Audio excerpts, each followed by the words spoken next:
This video is going to show you how to flip your thesis to restate the thesis.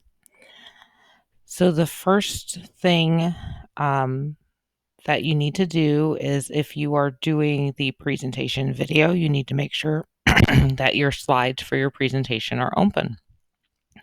And if you are doing the research paper outline, you need to make sure that your research paper outline document is open. Either way, the process for doing this is the same. It's just a matter of where you are doing it. So the very first step, either way, is just to copy your thesis statement and paste it either into your conclusion slide or in the restate thesis box on the conclusion part of your outline. So again, if you are doing the research paper, you're going to copy your thesis from the introduction, and you're going to scroll down to the conclusion and put it in the first box, which is the restate thesis box.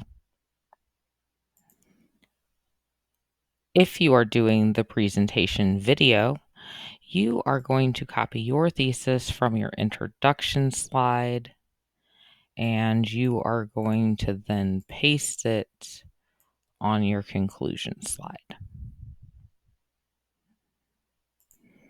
Now, you're going to split your thesis into 2 or 3 parts, depending on the way the sentence is structured. We're going to talk more about that in just a moment.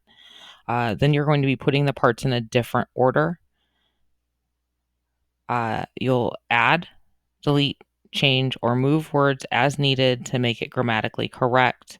And you'll also be replacing pronouns at the beginning half with the nouns they represent, if those pronouns exist. So the very first thing that you have to kind of consider is, how is your thesis structured? So you're going to have one of these 3 types. You're either going to have a when with a subject, verb, and list of effects. You're going to have an if, then, or if that it statement, and you're going to have something like using or use of this affects some other verb, and then the list of effects or things it affects. So I'm going to show you how to restructure all 3 of these. So I am just doing this on a separate document. You would be either doing this in your slides or in that restate thesis box on your outline. But because I am trying to model a bunch of different types, it works better for the video purposes of this video to do it here. So the first construction that we looked at was where we have the when at the beginning, and then we have your verb, your subject and your verb. In this case, it affects. And then we have the list of things that it affects, the list. All right, so what we want to do then is we just want to move the when part to the end, and the list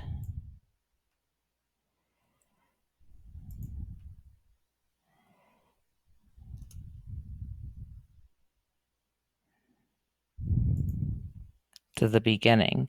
Now I need to read through this and make it make sense, right? I need to add, change, delete, move things as needed in order to make this a grammatically correct sentence. So the first thing I need to do is I'm going to need to capitalize the first word. So I have their health, relationships, and performance. It affects when young people use digital technology. So I'm not going to say it anymore. Instead, I'm going to say are affected when young adults use digital technology. Now, this is where the last step comes in, where I was talking about with the pronouns. We can't start our sentence with there because it's not telling anybody who there is before we use there. We have to use the noun first before we can replace it with the pronoun.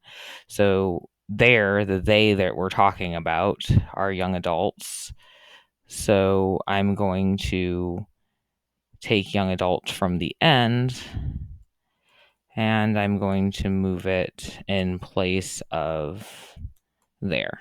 So now I have young adults and I need this to be possessive. Health, relationships, and performance are affected when, and I don't want to say young adult again because that would be redundant. I'm going to replace it with the pronoun they use digital technology. So once I've done that, I have successfully restated that type of thesis. If you're dealing with something like gaming or homework or napping, then you're dealing with the situation where you had to use an if-then construction. The if-then construction only gets broken into, or if it as well, only gets broken into two parts, as we can see here. So you're going to have the if part, and then you're going to either have the it or then part. And so we're just switching the order of these.